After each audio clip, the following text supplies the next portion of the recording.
Season 5, Episode 5, Shimmying on the Dance Floor.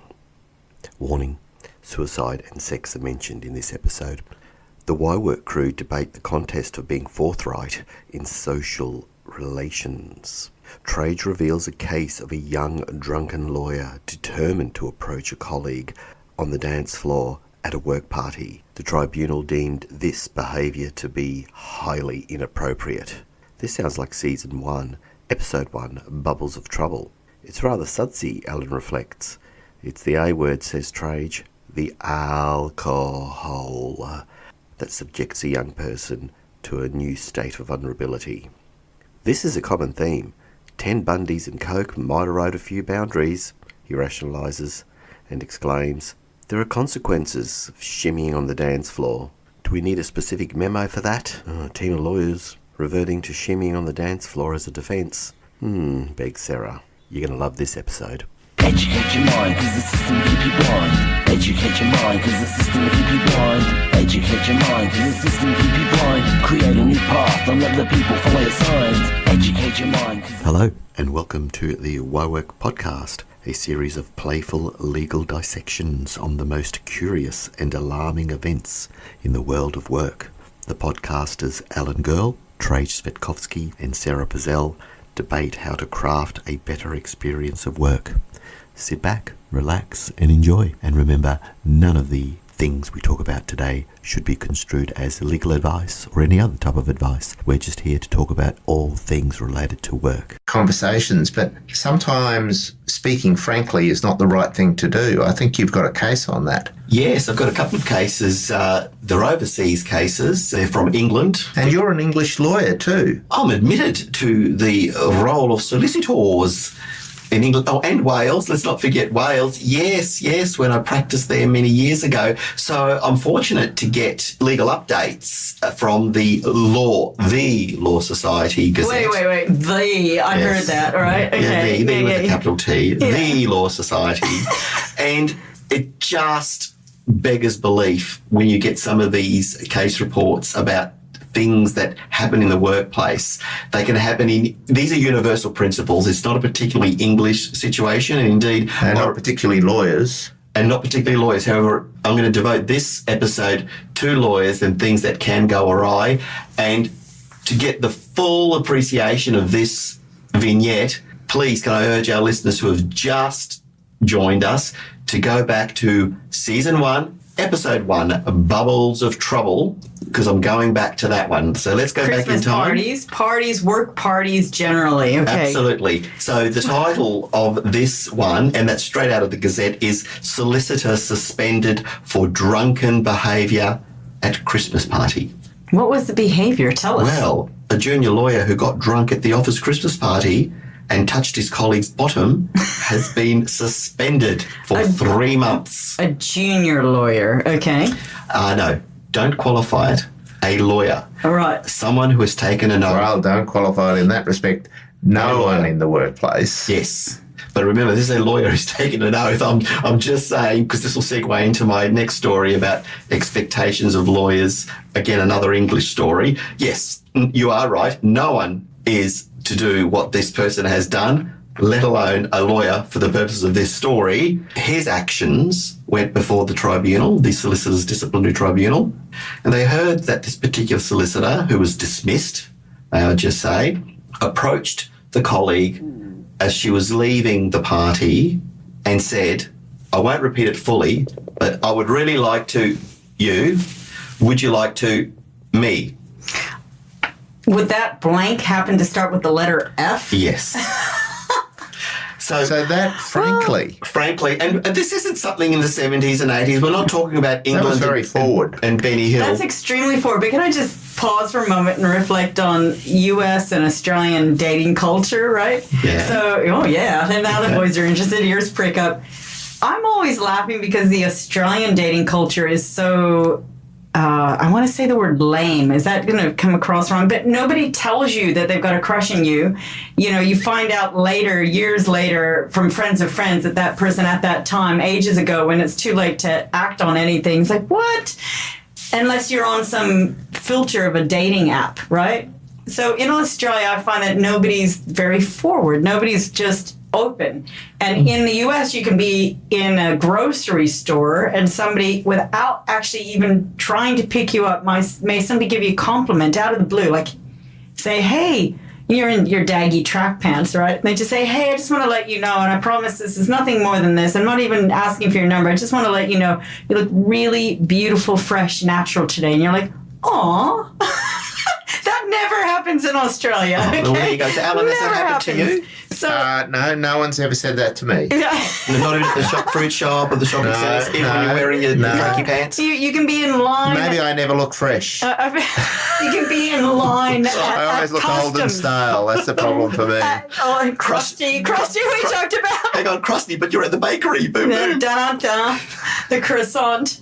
So we were talking about, like, you know, even being in line in the customs when you've just come off an international flight and your mouth feels fuzzy, you need to brush your teeth, that kind of thing, and somebody just starts talking to you so nicely in line, and et cetera, and it just doesn't happen in Australia. When I travel with my son, I can be in the US and somebody goes, oh, beautiful shoes, what an amazing dress, rah, rah. He just looks at me and goes, that doesn't happen in Australia. I said, nope, it doesn't. It's just much more quiet and reserved in this country. Interesting. So, we're going to talk about Australian culture in another case. I want to hear some more from Sara. So, we've got this example from Trajce where it's just too crass. They've just gone too full far. on, right? That's full on. So that's why I'm saying this is amazing, because that's the other spectrum. So I'm wondering, was this alcohol fueled? Well, yeah, right? But wait till you hear the work method statement to try and create physical barriers against the drunk perpetrator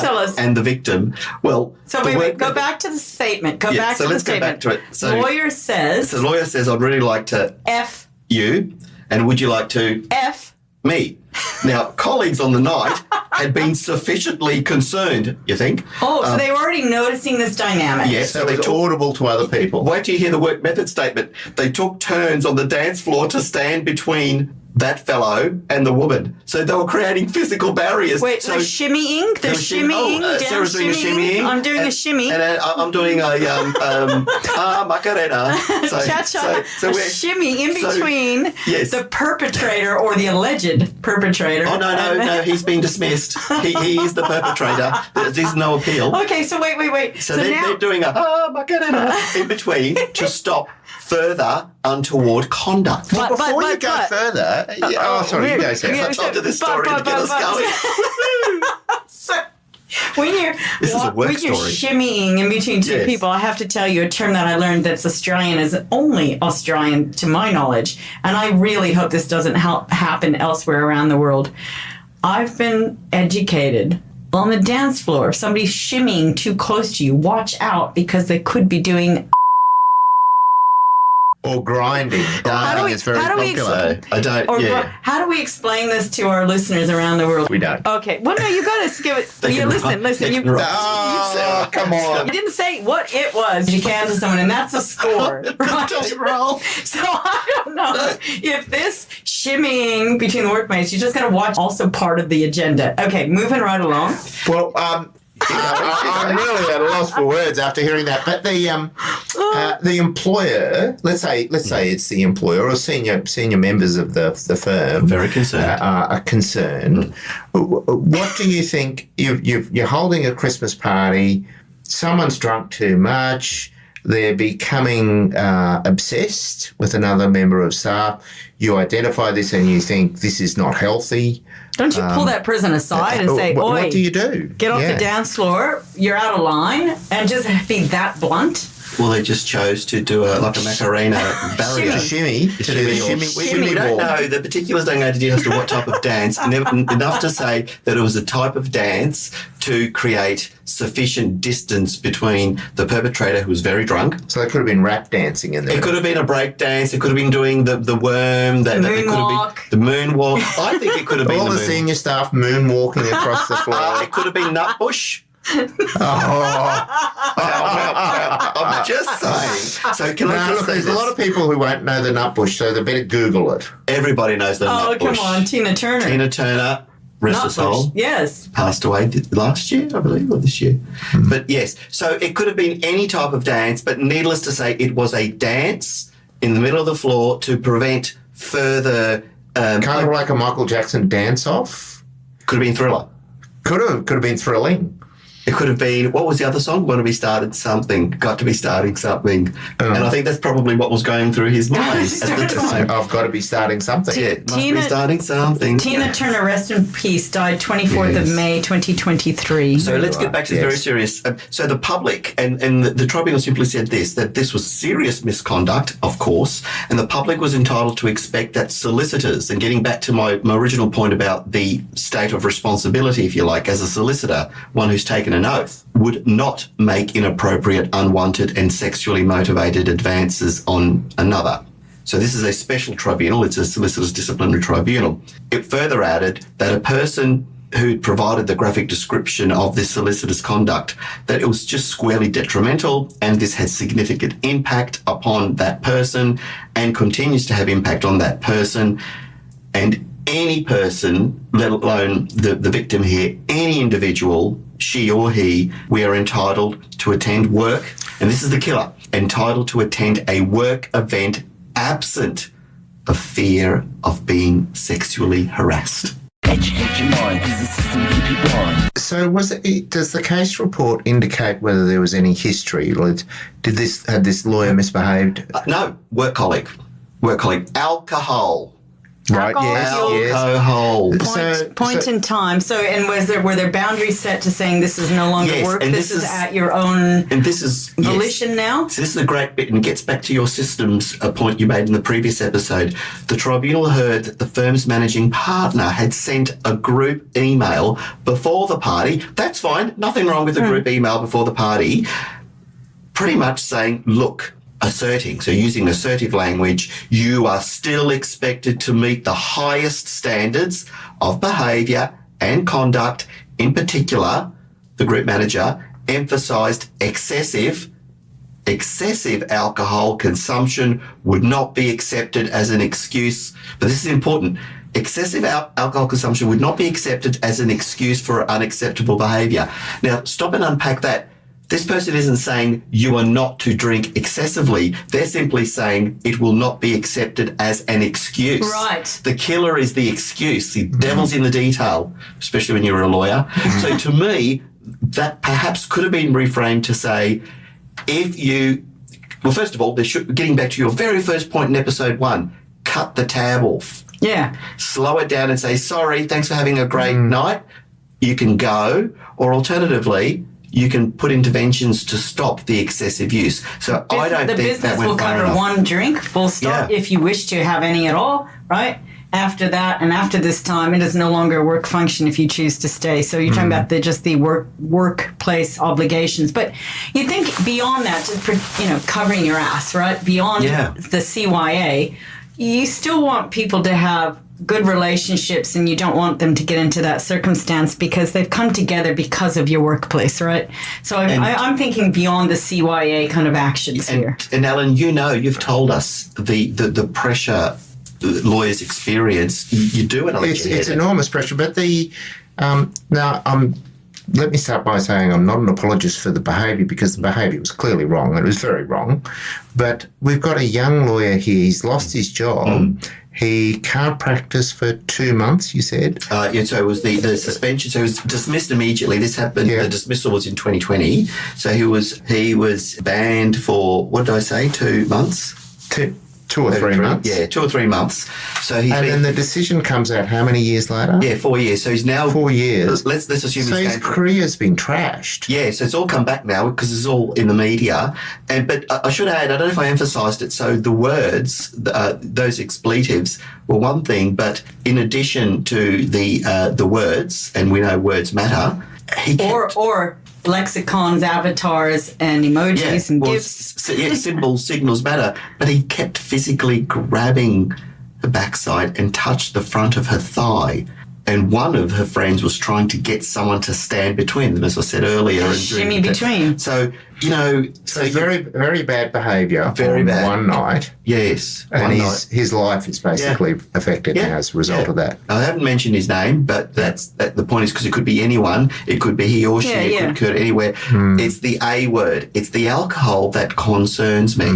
And I know we've read recently that there's been a lower rate of consumption in Australia, but when you put a lot of grog in front of a young person, you don't need to be it's the intervention that concerns me. At what point, if they saw this happening, there's a trajectory of bad behavior unfolding. Yes. Pause, put this person, take them off the dance floor, someone drive them home, and simply say, you're not in a state to be here right now. It's time to leave. It's time to leave. Full stop. That's it. Put an end to it. Yes, he was admitted in 2016.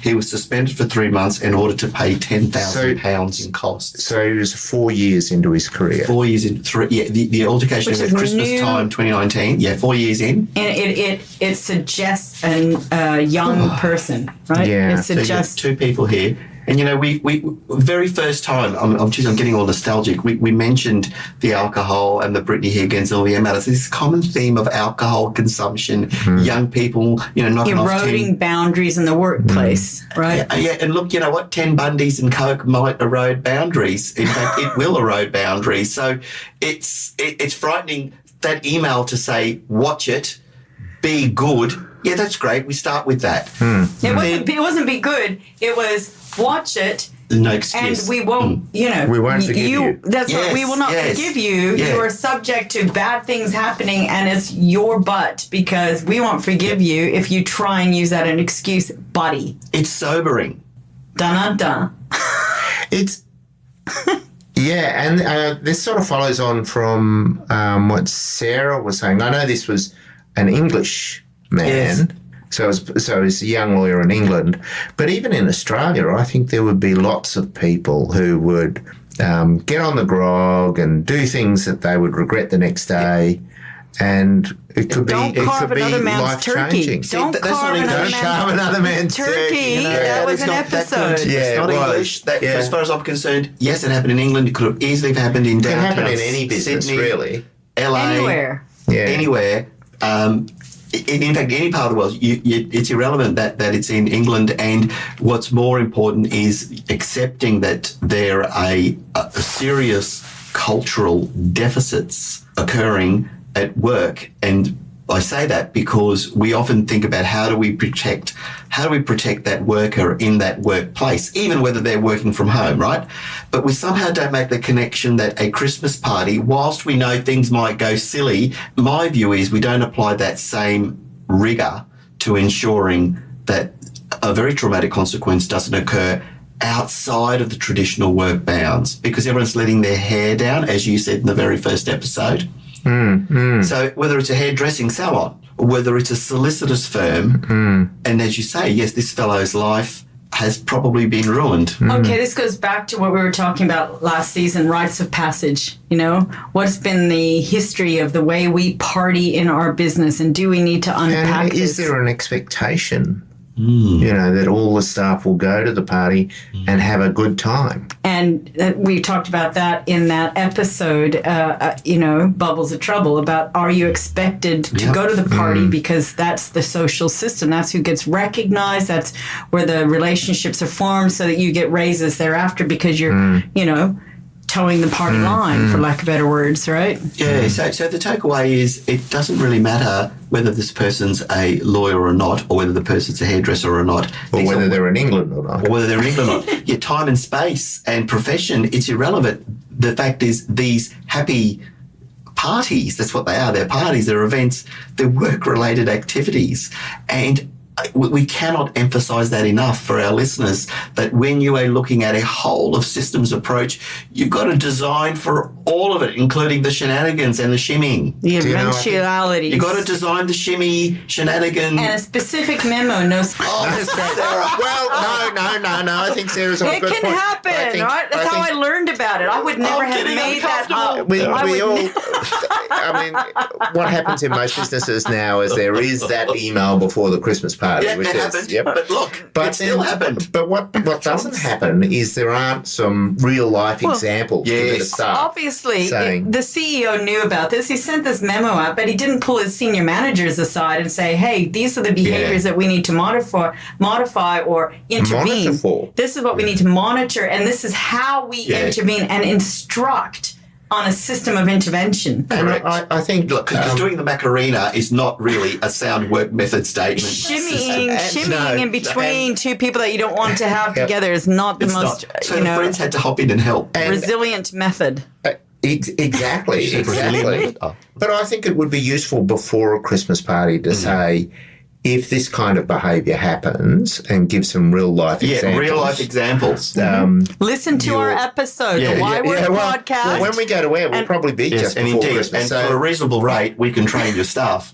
Yeah, well, we can give some case studies and say, well, here's a young lawyer whose career was changed because he got too drunk and he said things that he should never have said. We facilitate this in design sprint workshops. This is exactly what we do is bring up the uncomfortable stuff to talk about what's a possible reality and facilitate a real systems view on thinking about how you would design a better work system. Because when you think of discomfort, you think of WhyWork. Educate your mind, because the system will keep you blind. You know what? Someone's got to peel the the Band-Aid. edge. You've got to go the edge. Yeah, someone's got to talk the talk. Someone's got to rip off that Band-Aid because these things are happening. And we make light of them because no one in their wildest dreams, but they're not light. They are serious, harsh realities. And yet it's almost like we just want to talk about this. You know, it's And I love taking Trajce to the point where he starts blushing. So too bad our viewers can't see it. But when he says, okay, Sara, I'm starting to become uncomfortable, he's actually blushing. When you were shimmering, I was blushing. It's funny, like there are two things that are, and I'm going to completely do a 180 here. It's these uncomfortable realities of, perverse, uncalled for, unwarranted, really bad behaviour going on to the point where it's a criminal offence potentially. Yet, I don't want to talk about it too much. Let's just get HR to talk about it. And the other thing, of course, which we're not going to talk about now, is suicide and suicide at the workplace. It's like these outliers just are uncomfortable, but we've got to talk about this stuff. Well, that's where case studies are so good because you can say, well, this actually happened. This is a real event. The human interest stories, right? And people go, oh my God, that Couldn't happen. I shouldn't say, oh my God, especially at the Australian Catholic You can University. say that. But, God, you can say that. German. but they'll say that would never happen in our workplace. But it does. But it does. And this is the part we're trying, and I know And we're it getting... has, and it could. That's and right. it will. Yeah. And it will. That's right. So the past, the future, the past, the present, the future, they're all inextricably linked because we keep finding these cases. And there's a flip side that we haven't talked about, which is the person. Was it another lawyer or was Yes, it? Yeah, okay. a colleague. It wasn't a case of ascendancy or the senior over the junior. Just two work colleagues. So there's a whole discussion there about what entitlements that person had and how they could properly respond to the event and what would be expected of the employer following an event like that, and would workers' compensation. Although I'm not sure what the system is in England. What would be available for that worker? Transgression has occurred and serious consequences have occurred by way of punishment for this person. So And it's not probably a win-win. deterrent. It's probably a big aspect to this. They wanted to send a message out to the rest of the profession that this kind of behaviour is not acceptable. This just brings up so much because it challenges the aspect of just identifying random hazards, which I always call the hazard grab, right? And put it into context of a real task that could happen and scenarios that do happen. Understand that latency, the impact, the consequence. Talk more about those rituals, those rites of passage. But as you mentioned in previous episodes, Trajce, primal drivers. And don't be shy to talk about real primal aspects like sex and sex happens and what can happen with those neurobehavioral drivers in work. I'll bet there was no discussion about that. That's right. Thing, alcohol is a toxin because if we reflect on the shock case, which you introduced last year, if you look at this case involving the junior lawyers, and if you look at the bubbles of trouble decision involving the hairdressing and so on, Aaa-lcohol. Alcohol is often central, yes. Yeah. And boundaries eroding even in trusted professions. You talked about employers, the spanking that happened in the military episode that we recently released. Which we've had a lot of feedback on. People just can't believe it happened. Still happens. Well, I've got news media I've shared with you about Cranbrook School, very, upmarket school in New South Wales.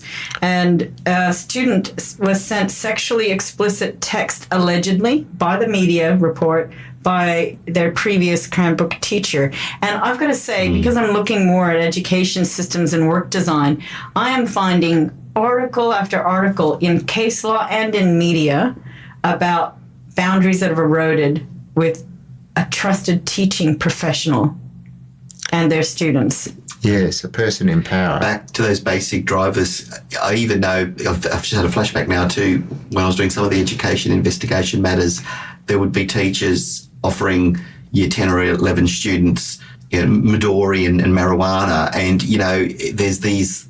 When was this? When you were at school? Years ago. No. When I was investigating a matter, but my point is, you would think there's this fiduciary duty and this relationship that there would be natural barriers, but unfortunately, humans can be all too human. Then when you add alcohol or drugs to the mix, all of the erosion of the expectation of that person, it just dissolves. So the human condition is quite a fragile thing.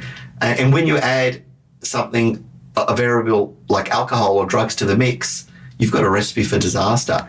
There's also always that difficult topic of workplace relationships. As a business, that's always going to be problematic. Yes. Have we asked? We have touched on that in the past. What's your view on workplace relationships? And Sarah, what's your view?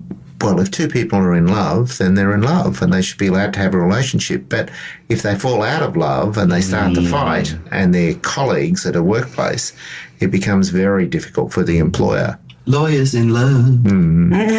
I love what I talked about in a previous episode, the work of Loretta Bruning, and I learned about her on a Work for Humans podcast with Dart Lindsley.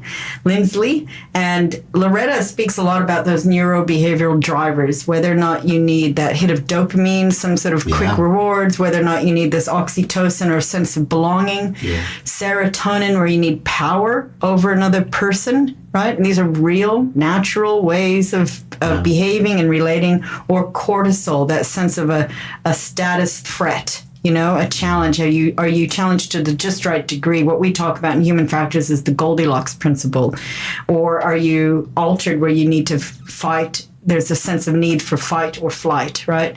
And you start going back to that, it goes back to those primal needs. What's going to happen here? How are we going to allow people to get their sense of oxytocin fulfilled where they belong, but they're not threatened? Right?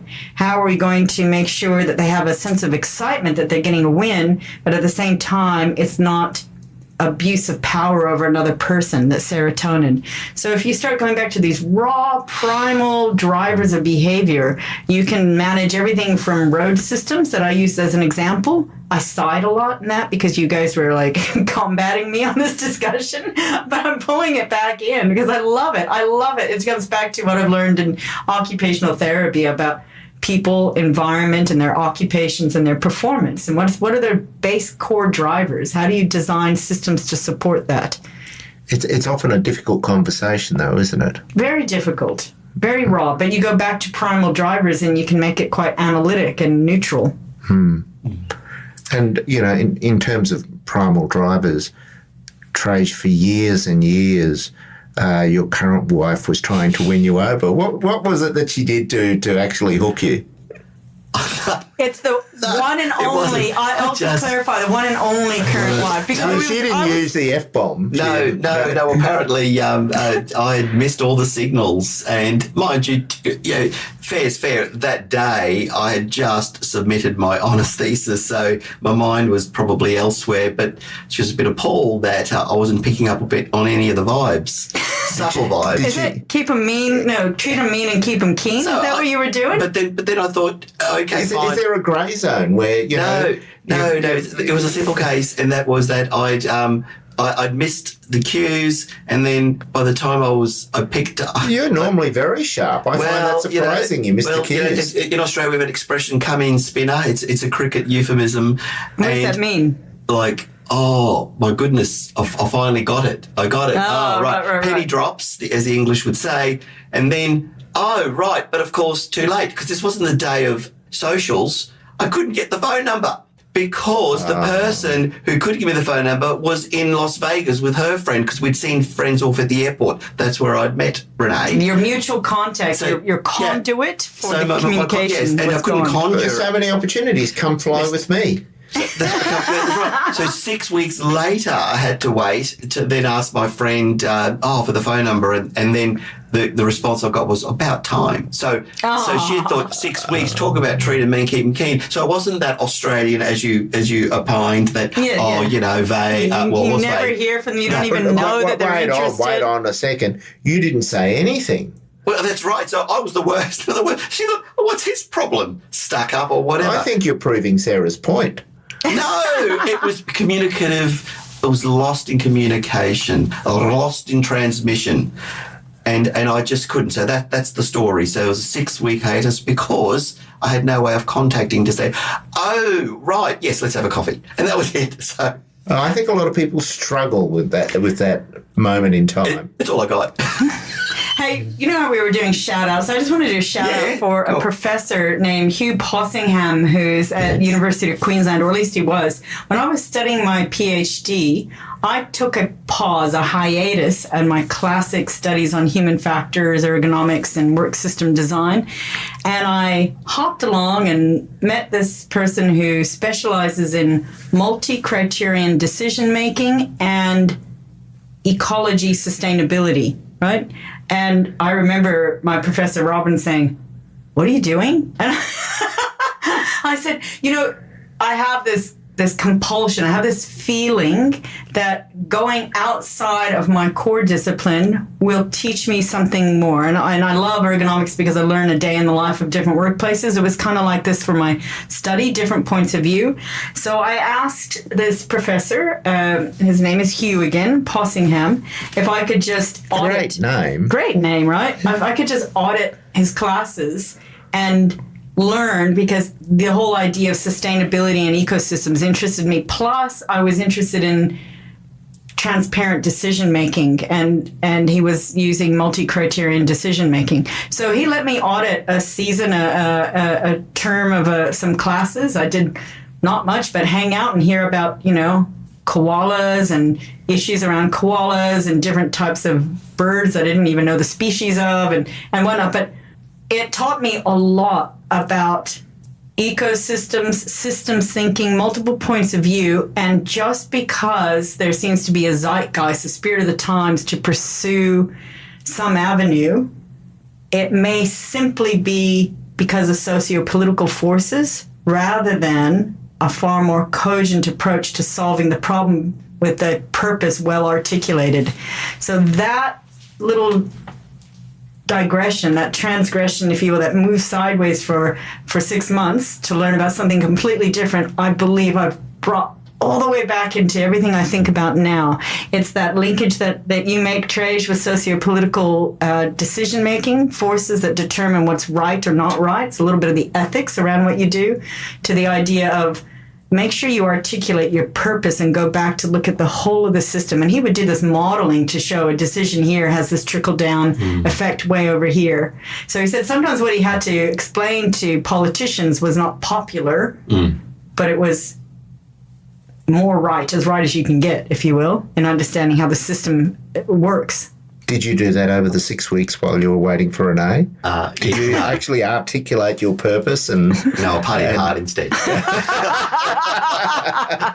He gave cause for the need for some of those restrictions in the workplace. All right.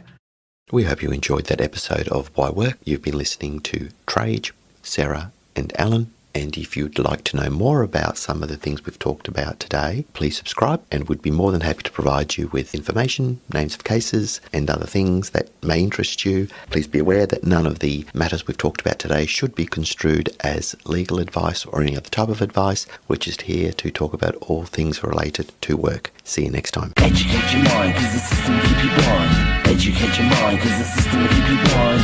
Educate your mind, cause the system will keep you blind. Create a new path, don't let the people follow your signs. Educate your mind, cause the system will keep you blind.